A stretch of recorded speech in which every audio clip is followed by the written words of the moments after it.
अस्सलाम वालेकुम दोस्तों, आप देख रहे हैं फ्लॉप स्टोरीज। आज मैं आपको बहुत इंटरेस्टिंग कहानी सुनाऊंगा जिसका नाम है आखिरी खत, द लास्ट लेटर। लेकिन उससे पहले अगर आप हमारे चैनल पर नए हैं तो प्लीज सब्सक्राइब करें और बेल आइकन को भी जरूर दबाएं, क्योंकि हम ऐसी स्टोरीज पोस्ट करते रहते हैं। The last letter. पहाड़ों से घिरा हुआ एक छोटा सा गांव था जिसका नाम नारायणपुर था। यहाँ के लोग सादा दिल, मोहब्बत करने वाले और जमाने की भागदौड़ से दूर थे। गांव के बीचों बीच एक पुराना सा लकड़ी का घर था जहां रेहान अपने दादा जमान खान के साथ रहता था। रेहान शहर में पढ़ता था मगर गर्मियों की छुट्टियों में गांव आ जाता। उस साल जब वो पहुंचा तो देखा कि दादा कुछ बदल गए हैं। गंभीर चेहरा, आंखों में फिक्र और रातों को देर तक जागना। रेहान ने एक दिन पूछा, दादा आप परेशान लगते हैं, क्या बात है? जमान खान ने एक तवील सांस लेकर कहा, बेटा एक वादा है जो मैंने बरसों पहले किया था, अब वक्त आ गया है उसे पूरा करने का। दादा ने जवाब देने के बजाय मेज की दराज खोली और एक बहुत पुराना लफाफा निकाला।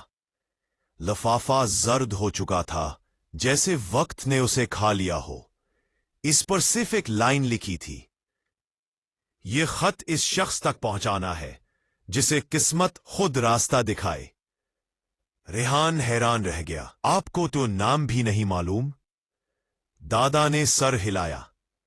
बस इतना पता है बेटा कि यह मामूली खत नहीं है, इसमें किसी की जिंदगी बदलने की ताकत है।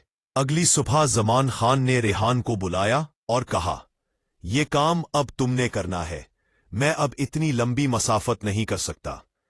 रेहान ने खत लिया और फैसला किया कि वो इसे जरूर पहुंचाएगा। दादा ने सिर्फ एक इशारा दिया, जिस रास्ते पर चलते हुए दिल बेवजह मुतमईन हो जाए, समझ लेना वही रास्ता दुरुस्त है। रेहान हैरान भी था और थोड़ा डर भी रहा था, मगर उसके अंदर एक अजीब सा जज्बा जाग उठा था। वो चल पड़ा। रास्ता मुश्किल था, घने जंगल, पहाड़ी ढलवाने, तंग पगडंडियां, मगर हैरत अंगेज तौर पर रेहान को कहीं थकन महसूस नहीं होती थी। ऐसा लग रहा था जैसे कोई नादीदा कुव्वत उसे आगे बढ़ा रही हो।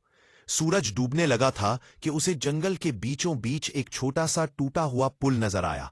पुल के नीचे एक छोटी नदी बह रही थी। पुल खतरनाक था, लेकिन वापस जाने का सवाल ही पैदा नहीं होता था। रेहान ने डरे दिल के साथ कदम बढ़ाए। पुल लर्जा मगर टूटा नहीं। दूसरी तरफ पहुंचकर उसने दूर एक खामोश सा गांव देखा, साधु कुंड। साधु कुंड बिल्कुल मुख्तलिफ था। गांव में खामोशी छाई हुई थी, जैसे सबको किसी का इंतजार हो। एक बूढ़ी औरत रेहान के पास आई। बेटा तुम मुसाफिर हो? रेहान ने हाँ में सर हिलाकर खत दिखाया। खातून ने लिफाफे को देखते ही चौंक कर पीछे कदम रखा। ये खत, ये तो बरसों पहले एक मुसाफिर हमारे गांव छोड़कर गया था, हम में से कोई भी उसे खोल नहीं सका। रेहान हैरान था, तो फिर ये किसके लिए है?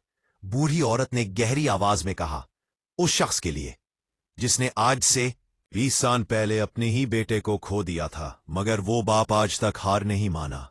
रेहान ने पूछा, उसका नाम क्या है? बहराम। वो तुम्हें खुद मिल जाएगा अगर खत वाकई उसका है। रेहान गांव के किनारे गया, जहां एक टूटी हुई कुटिया नजर आती थी। बाहर एक आदमी बैठा था, बाल बर्फ की तरह सफेद। वो किसी तस्वीर को हूर रहा था, शायद अपने बेटे की। रेहान आहिस्ता से करीब गया। आप बहराम है? उसने आहिस्ता सर उठाया। क्या तुम मुझे जानते हो? रेहान ने नफी में सर हिलाया। लेकिन मेरे पास आपके लिए कुछ है। रेहान ने लिफाफा उसकी तरफ बढ़ा दिया। बहराम के हाथ लरस गए। उसने लिफाफा देखा, उस पर लिखी तहरीर पहचानी और जैसे पत्थर का बन गया। ये खत मेरे बेटे के दोस्त ने मुझे देने का वादा किया था, मगर वो रास्ते में दरिया में बह गया था। कोई नहीं जानता था कि उसके पास खत था। रेहान के दिल में सनसनी दौड़ गई। बहराम ने खत खोला। खत पर सिर्फ चंद लाइनें लिखी थीं, जो ए पीछे गिरे पच थे। अब्बू, मैं आपसे नाराज नहीं हूं। मैंने घर छोड़ा, मगर मेरी आखिरी ख्वाहिश थी कि आप मेरी गलतियों को माफ कर दें। मैं आपका था, हूं और हमेशा रहूंगा। खत पढ़ते ही बहराम के आंसू बहने लगे। उसने खत सीने से लगा लिया और आसमान की तरफ देखकर कहा, बेटा तुमने मुझे माफ कर दिया, अब मैं भी सुकून से जी सकूंगा। रेहान की आंखें भी नम हो गईं। बहराम ने रेहान से पूछा, तुम ये खत कहां से लाए हो? रेहान ने पूरा किस्सा सुना दिया। बहराम खामोश हो गया, फिर हल्का सा मुस्कुराया। बेटा, शायद तुम नहीं जानते, मगर ये खत तुम्हारे दादा के पास ऐसे ही नहीं पहुंचा था। वो उस मुसाफिर के आखिरी दोस्त थे जिसने ये खत लिया था। तुम्हारे दादा ने 20 साल तक इस खत की हिफाजत की, मगर वो जानते थे ये खत उसके असल मालिक तक तुम ही पहुंचाओगे। रिहान दंग रह गया। मैं? क्यों? बहराम ने कहा। क्योंकि बाज काम नस्लें मिलकर पूरा करती हैं। तुमने वो वादा पूरा किया जो तुम्हारे दादा ने शुरू किया। वाह! वापसी का सफर आरामदा लगा। पुल उबूर करते हुए रिहान ने एक अजीब बात महसूस की। पुल, जो पहले टूटा हुआ था, अब बिल्कुल महफूज और ठीक था। रेहान मुस्कुराकर बोला, शायद कुछ रास्ते खुद ठीक हो जाते हैं जब इंसान दिल से सही काम करे। गांव पहुंचकर रेहान ने दादा को पूरा वाकया सुनाया। जमान खान ने रेहान के सर पर हाथ रखा और कहा, पुल बेटा, तुमने सिर्फ एक खत नहीं पहुंचाया, तुमने किसी बाप के सीने में सूई हुई मोहब्बत को जगाया है। यह दुनिया में सबसे बड़ा काम है।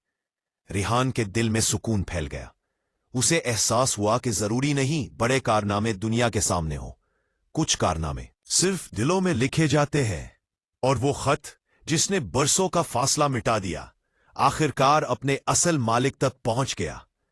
कहानी अच्छी लगी हो तो प्लीज लाइक करें, सब्सक्राइब और बेल आइकन को जरूर दबाएं।